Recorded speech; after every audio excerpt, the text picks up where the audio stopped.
When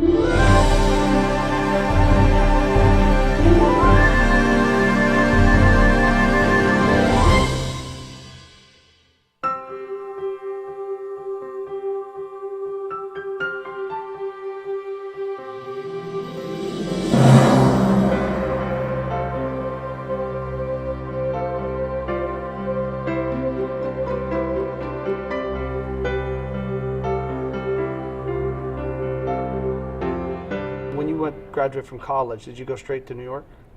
Oh no, I wasn't ready, and that's why I say everybody's path is different. I was not ready to go to a big city. I came from a small high school. I went to a small college, 1,800 students for my undergrad, and Miami University. We were in our own enclave, the theater people, so it felt small, even though it is a larger institution. But out of college, I knew that I wasn't ready to go to a big city yet. I did go to Cleveland, work there, and that to me was the big city. And then I started working in regional and stock companies around the United States. But it wasn't until I actually went to Europe in my first European tour, which was Evita. I'd been on the road for about 2.5 years with that as the mistress. And it was after I completed all of that touring in Europe that I thought, you know, number one, I have enough money to move to New York. At least to start, to make the move and then continue working. And that's when I felt most comfortable, after I had globetrotted for a while. How did you get the jobs? I mean, if you weren't in New York, did Evita audition in Cleveland? Is that where you were at the time? Well, sometimes I went to New York when I knew there was going to be an audition that I wanted to go to. And yeah, so mostly New York. And for the first 3 or 4 jobs after Music Theater of Wichita, which is where I did Cinderella, which led to Evita. It's all complicated. It's all kind of connected. Until then, I got jobs without auditions because I started knowing people. And often the theater world is a very small world, and sometimes if you know someone and there's an emergency or they need to fill something quickly and they don't have time to audition a bunch of people, I'd get a call, and they'd say, "Can you come in? Can you get on a plane?" You know, so somebody I'd worked with maybe down in Clarksville, Indiana, says, "I know her. She can fill in for Sarah and Guys and Dolls." And I flew to Milwaukee, and without auditioning, I was in my first rehearsal as soon as I walked off the plane.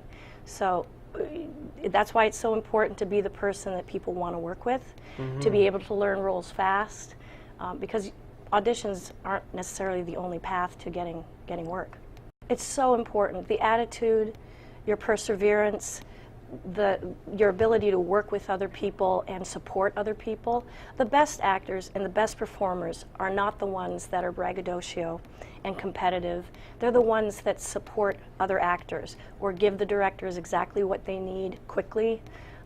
So that is a skill. You might have 2 equally talented people going out for the same role, but if one person has a reputation for being difficult and another person, you know, all things being equal, is a joy to work with, will give their all, will support everybody in the production, then this person's going to get the job over here.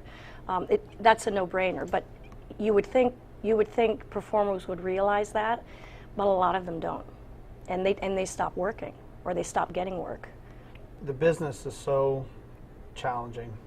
When everything goes right, it's so hard, which rarely it does. Right. And I think that's a big part of you have to have a strong support group. Yeah, you do. You know, whether it's from a spouse or your family, which I'm assuming because you come from a theatrical family that they get it. Oh, they went to all my shows. They supported me. Late night calls where I'd be crying, or I just needed to hear an encouraging word, or whatever. I don't know how people do it in the business without that. I also felt myself coming into a different season. And it just so happened that coincided with the ballet madam at Wexford Dance Academy. Her name is Liz Mackincaris. She, out of the blue one day, just said, "Would you be willing to hang out your shingle and teach acting?" And I said, "Well, I'm not a teacher." And she said, "But all you have to do is teach what you know, what you've been doing all these years. That's what dance teachers do." And I thought about it. And I thought about it and then put it away and talked to Scott about it a little a little bit after that, and he said, of course you should try this. And it was his encouragement that spurred me to do it. I really didn't take it seriously at first. And I opened, and a lot of my first students were people from the dance academy, and then the studio's just grown for the past 10 years after that. I just love directing. It's a whole different animal from the acting, but it's very fulfilling, very rewarding to see these kids up there doing what they love to do and bringing joy to their audiences. That's why I do what I do. It doesn't get old. If you choose the right show and it's being done right, then the youngest ones will come up to the bar that you've set, and they learn more. They learn more if the show is challenging than if it's, Little Red Riding Hood, junior version, not challenging. So, right. So I think the little ones really enjoy being in a challenging show and watching the older actors do what they do. They learn more. I try to emphasize how important it is to have trust in the studio. That's why cell phones aren't allowed. You're not allowed to record things that we do in the studio or in rehearsal, because it's all about discovery and about experimentation, and a lot of times it involves real feelings and real life experience that is brought to whatever scene is being done or whatever improv is being done. There's no nonsense. When we're in studio, it's always a trusting, safe place to be, and nobody ever gets laughed at. Nobody ever, feels like they're being made fun of or that they can't take a risk, because acting is about risking. Always making sort of risky choices, because those are the choices that are the ones that are most moving. People always gravitate towards what they do best. Right. Whereas if you want to be in musical theater, you better have all three. You've always heard the triple threat thing. So work on, when you have the chance, those things that you're not as strong at. During the regular school year, the studio year, we work on performance skills. It's training that I emphasize, and that to me is what makes the studio, Wexford Acting Studio, a little different from other programs. I think as a parent, it's nice to have the opportunity to have your kid.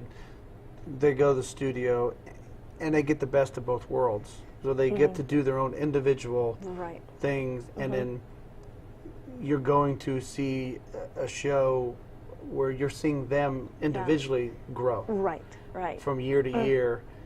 They're not just up on stage with 60 kids just dancing and shuffling. It's actually their own individual growth. Right. But then they also get the opportunity to take the training and implement it into a big production. Right. The hardest part about the fall show, and it's a great challenge, and it never fails. It always works, which is kind of a miracle in itself.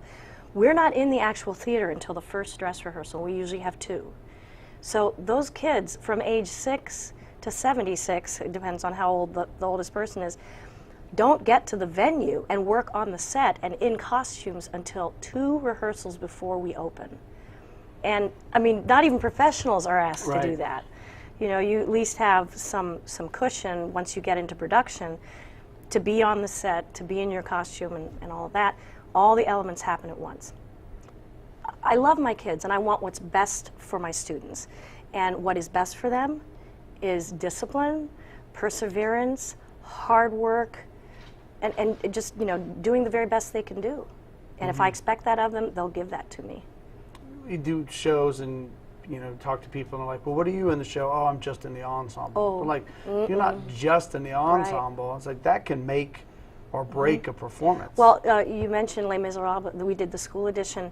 When Eponine dies, and she's in Marius's arms, and all the revolutionaries and the students are around her watching the life ebb, away, the ensemble is heartbroken, and they're laser beam focused on what's happening to Eponine, and Marius is heartbreaking. And the more invested they are in that action, the more moving the scene is. So if it was just Eponine and Marius on stage, it would still be moving to an audience, but the fact that you multiply that angst and that, pity and fear and all that stuff that goes into tragedy by 60 other ensemble members or people watching the scene, it exponentially is, grows in terms of its moving qualities. So with all your life experiences, all the theater that you've done, What is probably either the craziest or the most challenging thing that's happened to you? So you're asking me to go to Europe to play Maria, and they said, yes, you need to be on by Christmas Eve. That was 5 days in the future. So I had my passport. I basically packed my bag as fast as I could. They faxed me the script and the music that I had to learn. This is West Side, and you hadn't done it. This is West Side. I'd never done. Oh, no. so this is how you learned the role. I had never done Maria before. Oh, I was in a wow. production at Cleveland Opera, but I played Rosalia. So I'd been in the show. I was familiar with the music, of course, from the movie and everything, but I'd never done the show before. So I have all the materials in my hand, and it's a long flight. So I had my Walkman on in my ears, learning I Feel Pretty, and learning all the lines, the balcony scene, everything. When I touched down, basically I didn't have a half an hour from the airport to the Alte Oper in Frankfurt. And immediately I started rehearsing with the pianist and with a couple of the leads, and literally I learned the show in 4 days and opened on Christmas Eve. I flew over to South America, to Bogota, Colombia, to do Phantom. And on my flight over, my mother died. And I wasn't told until after I had opened that night.